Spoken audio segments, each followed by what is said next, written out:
Vous, hein, je vous rappelle que téléphone na biso déjà au fungwama kalamingi te to beta biloko ndeko Ezekiel. Bonjour. Bonjour ma grâce, bonjour à tous les fidèles téléspectateurs qui nous suivent. Voilà, bonjour à David Tepa, bonjour à mon frère Ben Mavoka, bonjour à tout le monde, à tout le monde, à tout le monde. Aujourd'hui tu as Bonjour voulu aussi à mon frère Mukumbi, je crois. Aujourd'hui tu as voulu Jonathan Mukumbi. à ce que les téléspectateurs te voient comme ça avec une belle ceinture. Non, on fait toujours l'effort d'être un peu présentable devant eux, bien qu'on n'a pas beaucoup de possibilités, mais on se débat quand même, on fait l'effort d'être là, de nous présenter quand même dans des belles conditions et voilà. Voilà, alors nous as préparé la biographie du jour. Je sais pas, tu vas parler de qui? Sur le lobby kunao, maman balinga découverte kakola baronine. Je Non, sais pas. en fait, pour aujourd'hui, j'ai préféré de parler d'une personne qui a délivré, je dirais, aux années 2014-2013. C'est un type qui est connu. Il était colonel quand il est décédé, mais après son décès, il a été nommé général en titre posthume. Donc, on parle là de Mamadou Ndala, qui fera notre sujet de la biographie. Voilà, on prend la transition et on se retrouve comme ça au beta bilo on a bien ou soit on nous signale que tu bah beta au cara comme je l'ai dit tout à l'heure, nous allons parler d'un grand messier qui a défendu la nation congolaise. Comme je l'ai dit, lui c'est le colonel Mamadou Moustapha Ndala, né le 8 décembre 1978 à Ibambi dans le territoire de Wamba, province orientale, et mort le 2 janvier 2014, est un colonel des forces armées de la République démocratique du Congo, formé par les instructeurs belges, angolais, américains et chinois. Il est commandant du 14e bataillon des commandos des unités de réaction rapide des FARDC. Alors, il s'est rendu célèbre en remportant des victoires éclatantes sur les combattants plutôt du M23, un mouvement qui se visait dans l'est de la République démocratique du Congo. Il est mort calciné dans sa jupe avec deux de ses gardes du corps le 2 janvier 2014, de suite d'une embuscade tendue selon le gouvernement congolais par le rebelle ougandais Dadef Nalou à 10 km de Beni au nord Kivu. Il était marié et père de 3 enfants. Il a été inhumé au camp Kokolo de Kinshasa et nommé général de brigade en titre posthume. Le général Mamadou Ndala voit le jour dans l'ancienne province du Haut-Zaïre, grandit dans une famille musulmane qu'il pratiquera plutôt jusqu'à sa mort. Il fait ses études primaires à Ibambi et poursuit les études secondaires à l'Institut Les Anglos d'Issirou, la capitale de la province du Haut-Wélé. Il s'inscrit ensuite au complexe scolaire Petits Anges. Ses amis d'enfance le décrivent comme un excellent footballeur. Il a notamment évolué au sein d'Africa Sport, une équipe locale d'Issirou dissoute il y a quelques années. Alors Mamadou Ndala entre dans l'armée le 6 juin 1997. 14 ans plus tard, le 7 janvier 2011, il est promu au grade de colonel. Il prend le commandement du 14e bataillon des commandos des unités de réaction rapide. Il s'est fait rapidement remarquer par la population des Gomans en juillet et août 2013 en menant des offensives victorieuses contre les combattants du M23 qui assiégeaient la ville. L'inertie des casques bleus avait fini par lasser la population. Dans un premier temps, les victoires des hommes de Ndala laissent la population dubitative. L'armée congolaise avait habitué la population à des débandades ahérissantes comme en novembre 2012 lorsque le M23 s'était emparé de la ville de Goma désertée par l'armée nationale. 3 mois plus tôt, dans une interview accordée à la journaliste belge Colette Breckman, le général rwandais James Kaberebe avait affirmé que l'armée congolaise n'était même pas capable de tuer un seul rat. Le Congolais était prostré dans un mélange de ressentiment et d'humiliation.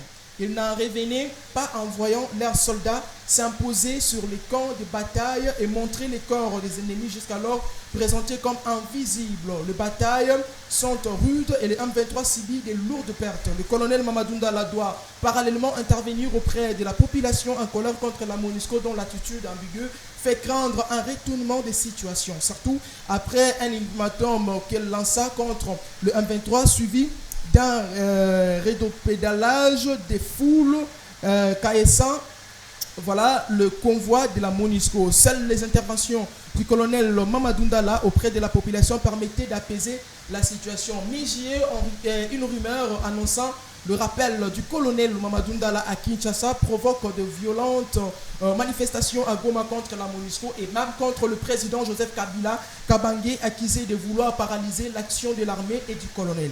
C'est une pratique longtemps déplorée au Congo, c'est-à-dire en République démocratique du Congo. Les officiers qui se distinguent au combat sont rappelés à Kinshasa et neutralisés comme s'il y avait une volonté politique visant à faire durer les conflits entre la République démocratique du Congo et le Rwanda. Le nom du général Mbuza Mabe, son vrai nom, Nkoyinku Mumbanze, surnommé l'homme de Bukavu, revenait dans toutes les conversations. Cet ancien officier de phase, donc forces armées zaïroises, puis des forces armées de la République démocratique du Congo, est connu pour avoir sauvé la ville de Bukavu en 2004. Voilà, en 2004, la ville a été envahie par des troupes commandées par le général Laurent Nkunda et le colonel Jules Mutebuchi. Voilà, Mutebuchi. Après ces prouesses militaires à Bukavu, Félix Mbuza Mabe fut rappelé par Kinshasa, envoyé sur la base de Kitona en 2009. Voilà, merci. Ça, c'est ce que nous avions voulu synthétiser à ce qui concerne la biographie du colonel plutôt Mamadou Ndala, qui a fait la fierté, qui a défendu valablement la nation congolaise à ces parties est de la République démocratique du Congo, qui avait travaillé avec ses soldats, mais dommage, il a été tué dans sa voiture avec deux de ses gardes du corps qui se rendaient à Benga, 10 km de Beni. Voilà, c'était ça, Maman Grâce, que nous avions prévu comme biographie dès ce matin. Voilà, merci Ezekiel. Quand je vois cet homme, et ça là, moi souci. J'ai même vu à suivre son documentaire et comment est-ce qu'il a été assassiné. En tout cas, ça fait pitié, mais le monsieur avait fini le M23 apparemment. Le mouvement était fini avec ça. En 2014, c'est lui qui avait notamment neutralisé les forces négatives du M23, parce que Mamadou Ndala a travaillé comme un vrai Congolais. Mamadou Ndala s'est vraiment donné, s'est livré. Il avait d'abord l'amour du patrie, il avait l'amour du pays, et il s'était dit, voilà, le Congo, c'est mon pays à moi. Il a travaillé. Mais comme je l'ai dit tout à l'heure, il y a des remarques qui se faisaient à chaque fois où il y avait un Congolais qui avait la volonté, un soldat congolais, soit un officier congolais qui avait la volonté d'aider la République démocratique du Congo, de faire sortir la République démocratique du Congo des pétrons de M23. Donc on sentait quand même des interpellations à Kinshasa, où on appelait ces gens-là pour leur dire venez un peu ici à Kinshasa. C'est comme si... Et c'était dû à quoi?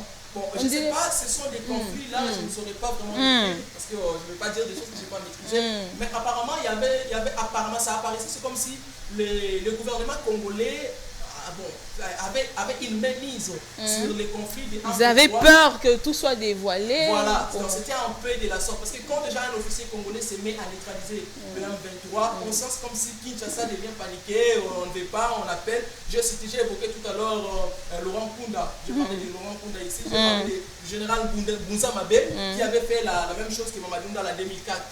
Mais il a été appelé à Kinshasa, non, voilà, tu vas aller, c'est là qui tourne, pour essayer un peu d'éviter quand il devient un peu, voilà. Donc ça, c'est quelque chose que les Congolais ont regretté et regrettent toujours. Donc quand un officier se donne, quand un officier se lance pour sauver la RDC, on sent toujours, il y a parfois le gouvernement qui rappelle cet officier-là, il lui demande de revenir à Kinshasa pendant qu'il est au front, en train de sauver la nation, en train de défendre valablement la nation. Et ça, c'est ce qui dérange. Parce que les officiers sont vraiment rares chez nous. Je suivis un activiste Chimbalanga qui a même posté en disant que c'est sous Fachi que Kagame commence à s'exprimer. Et avant Fachi, Kagame ne s'exprimait pas autant, il ne faisait pas des déclarations. Et selon lui, il voulait dire à ce que le pouvoir passé était peut-être en complicité. Et c'est pourquoi Kagame était à l'aise. Mais c'est sous Fachi que Kagame devient un peu... qu'est-ce que je peux dire, agité, il essaye de commencer à s'exprimer, de parler de la RDC, à demander même une partie de la RDC. Pourquoi depuis longtemps il ne le faisait pas? Oui, Maman Grâce, d'ailleurs, je crois que si on aura la chance d'être là à 10h plutôt avec l'émission Maintenant Balobi, on va en parler. Mais je vous dis, oui, sous Kabila, le prédécesseur en fait des Fachi, Kagame ne parlait pas, on n'a pas entendu une seule fois la voix de Kagame. D'accord. C'est-à-dire que Kagame était très à l'aise là où il était, il faisait tout ce qu'il pouvait. Alors, Fachi est venu avec son idéologie pour ne pas dire que, pour ne pas être un fasciste, pour ne pas être de l'idée, parce qu'encore, non, je donne juste l'analyse comme un journaliste. Fachi, quand il est venu, c'est sous Fachi qu'on a senti, qu'on a, en fait, je dirais, clairement dévoilé au monde entier que c'est le Rwanda qui agresse la République démocratique du Congo. Alors, déjà, je le parlerai tout à l'heure, vous allez être d'accord avec moi, le roi belge qui a dit qu'en 1984, en 1980, donc en 1880, la République démocratique du Congo existait déjà, chose que le Rwanda n'existait pas. Le Rwanda était une partie de la République démocratique du Congo, où on ne sera pas tout détaillé ici. Le Rwanda et le Burundi, je crois, le Rwanda, Ouganda, qui était une partie de la République démocratique du Congo dans ces années-là. Aujourd'hui, le Rwanda n'a pas le droit de réclamer une terre chez nous. Au contraire, si un jour on aura la chance d'avoir un président fort, on peut récupérer le Rwanda et faire du Rwanda notre province. Parce que le Rwanda, c'est une partie de la République démocratique du Congo. Donc, ils n'ont pas le droit. Le gouvernement passé n'avait pas vraiment cette bonne volonté d'aider la République démocratique du Congo d'aller de l'avant et aller au front, comme vous l'avez évoqué tout à l'heure. C'est sous Tshisekedi qu'on a compris que c'est le Rwanda qui agresse totalement la République démocratique du Congo. C'est sous Tshisekedi, nous on a compris qu'il y a eu des infiltrations pas possibles. C'est sous Tshisekedi où on a écouté Kagame parler, réclamer, dire de n'importe quoi. Donc avant Tshisekedi, Kagame n'avait pas parlé, n'avait pas dit. Oh, Kagame était déjà présent depuis 1994. Vous comprenez, président rwandais, depuis 1994. C'est-à-dire qu'il y avait, je dirais quoi, une collaboration entre Kagame et le gouvernement congolais les années passées, tout consort. Et ça, c'est quelque chose qui dérangeait vraiment les Congolais. Voilà, merci Ezekiel, on ferme la parenthèse. C'était la biographie du jour. Mais je ne vais pas te laisser partir comme ça. Il y a un sujet que tu vas essayer un peu de nous dire par rapport à ce sujet. Les couleurs sur nos maisons, une autre exigence. Nous sommes en train de parler de couleurs parce qu'il y a la commissaire qui a exigé à ce que les maisons sont peintes en jaune. Toutes les maisons qui sont sur les artères principales. Et les établissements commerciaux en bleu. Qu'en pensez-vous par rapport à... Déjà, moi je dirais que... Je ne sais pas si c'est une loi, je sais pas. Cette proposition-là, elle est bonne, mais ce n'est pas le moment en fait. C'est une bonne proposition, je ne suis pas contre, mais ce n'est pas le moment parce que ça veut dire la vie des Congolais aujourd'hui, c'est un peu difficile, on va toujours en parler, on ne va pas mentir. Les Congolais aujourd'hui sont en train de traverser des moments où ils ne s'y attendaient pas, des moments où parfois ils n'imaginaient même pas, vous comprenez. Pourquoi les gens voulaient brisquer une personne qui n'avait pas prévu ça? Bon, si c'est le gouvernement qui va financer pour que les couleurs des maisons, en fait des maisons qui sont aux grandes routes ou dans des boulevards ou encore, je sais pas, puissent avoir ce genre de couleurs, ça ne dérange pas. Mais si c'est par les propres efforts de ces habitants-là, ça devient un problème. Parce que déjà les manger des Congolais pose un problème, les vêtir des Congolais pose un problème, les moyens de déplacement posent déjà un grand problème. Même la scolarité des enfants congolais, c'est un problème. Et quand vous voulez rajouter quelque chose où les gens ne s'attendaient pas, là au moins, il faut très bien penser. L'idée est bonne, mais ce n'est pas le moment, franchement. Ce n'est pas le moment. On ne peut pas brusquer quelqu'un de faire quelque chose qu'il n'avait pas prévu. Soit s'ils avaient proposé que d'ici la fin de l'année, ça serait mieux que les gens. Ça, c'est autre. Il y a même un ultimatum, parce que moins d'un mois, parce que c'est déjà parti du 15. Mais l'argent ne tombera pas du ciel quand même. Un moins d'un mois, ça ne vaut rien. L'argent ne tombera pas du ciel. Non, ça ne peut pas dire. Non, les politiciens doivent nous aider. Ce n'est pas que vous dormez, vous vous réveillez, vous avez une idée et vous l'appliquez. Non, non, non. C'est pas comme ça. Le Congo d'abord va trop mal, les gens ne sont pas bien, et tous nous le savons. Même le président de la République, il reconnaît que le pays va mal. Alors on va aider le président de la République à faire quelque chose, au lieu d'aller embrayer des histoires tout consort. Les voies sont dans des états de délabrement.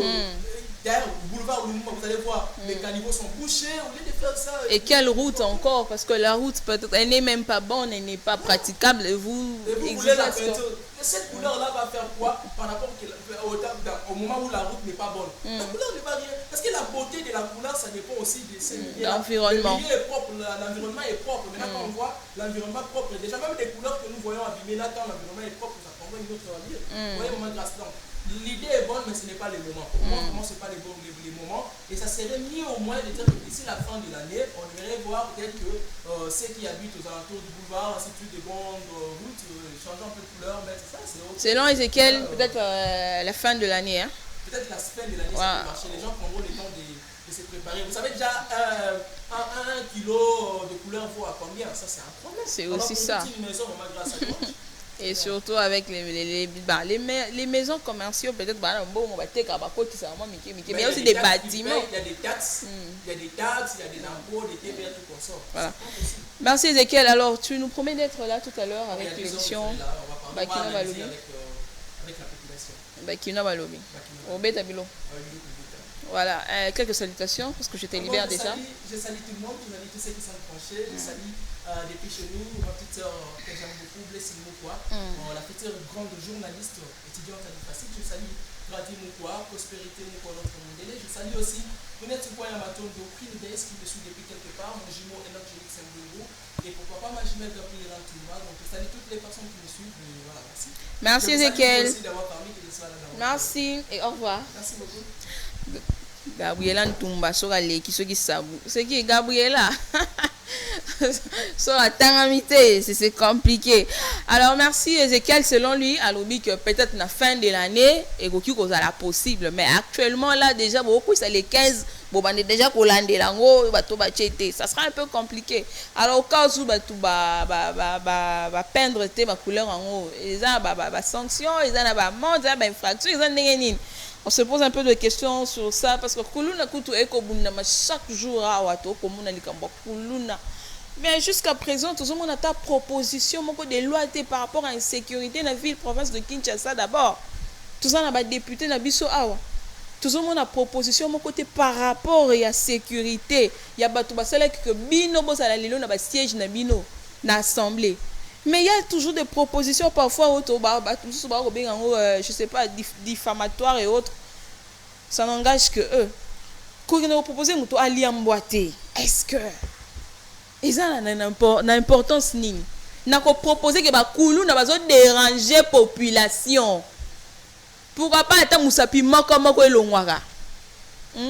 Ah bah il a proposé un député aux ala d'accord. Donc même il te proposer loi wana. Soyez déjà à l'époque avec Mouzé Babandaro Boma Batu. Va prendre Moutou en plein air boy. Bien que si soyez zarati lelo, est-ce que Koulou n'engage à la nato ils lelo? Très cher député. C'est pas normal. Tolal tolamou qui oh $500 à dot. Papa.